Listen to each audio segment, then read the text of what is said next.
Big Mirror Now exclusive. MP and controversial BJP leader Subramanian Swamy admits to Mirror Now that the Aadhaar is not foolproof.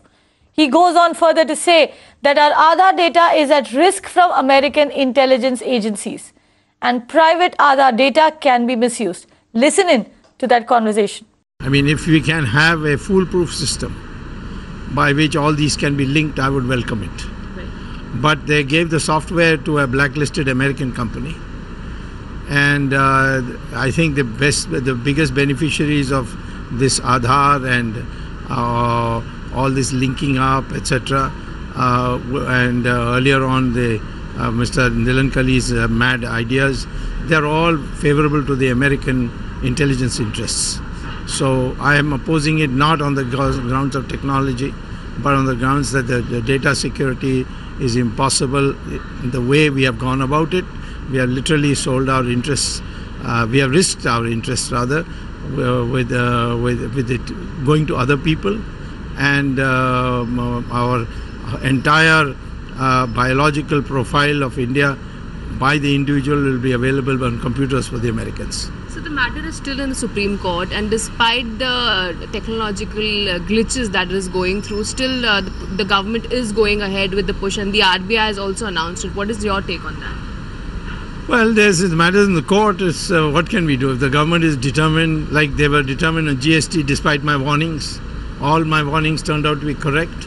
The GSTN was given to a private company so that it will be the Infosys will be produce the program better than the Indian NSDL, but in the end we found that they have thrown in the towel. Now they are going helter-skelter for all kinds of delays, amendments. So if the government is determined to do something despite the best advice, then what can I do? So do you think that the government's maybe hurried too much when it comes to the GST rollout, and do you think that the current economic slowdown is a combination of the GST as well as the demonetization? No, the current slowdown has been going on from the UPA period. Right. It's only because the finance minister changed the base of the price index. It didn't appear that the UPA had started the decline from 2011. Ever since Mr. Chidambaram returned to the finance ministry after a disastrous tenure in the home ministry, this started happening. So I won't blame that on GST, but I certainly think that the GST has harassed a lot of people. I had written to the Prime Minister we should do it after 2019, but Mr. Jaitley was in no mood. Senior BJP MP Subramanian Swamy over there talking about GST, talking about Aadhaar, but what is more important is what he had to say about the unique identity. I am now joined by Ritesh Bhatia. Ritesh Bhatia, you listened in to what Subramanian Swamy had to say right now, and he very clearly says that what we've been saying all along, in fact, that the Aadhaar is not secure. Absolutely. I completely agree that it is not secure, and once in the panel also we had discussed that how it is already in the hands of many, not even hands of few. It's already in the hands of the many, and over the past few days we've been seeing the goof-ups, we've been witnessing the hacks, we've been seeing the frauds increasing, people dying, people being refused pensions, children dying, and whatnot. And as you rightly mentioned about the data privacy, we still don't have the data privacy law as such. The Supreme Court has only said that yes, data privacy is a fundamental right, but there is no law as such right now to protect our data.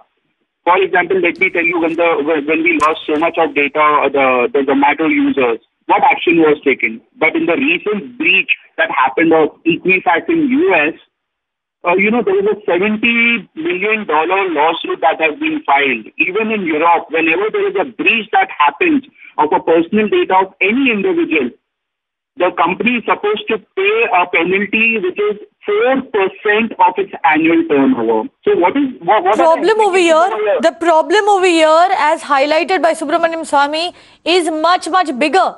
He very clearly says over here that the only people who will benefit from this is American intelligence agencies, because the entire software over here is in the hands of an American company which is blacklisted. It is means not we are only at the even bigger yes, he's risk. absolutely right. He's absolutely right, and it's not only the organizations or the private organizations. I would say like there are these big daddies watching us, and the big daddies are there in America, they are there in Russia, and even in India. I'm not surprised that this particular, if there is a watchdog from China also who's observing us. See, I've earlier also told you, Kavita, that this is very, very like loosely constructed. I mean, initially also the foundation started good enough, but later on, because of all these Americans and third parties and outsourcing of vendors and our loose laws, this is now, it has become completely like, the data is built on it's on a triad of confidentiality, availability, and integrity. Now, this CAI or CIA, what we call as, none of these principles are being applied over here. So this is not a system that you can honestly depend upon.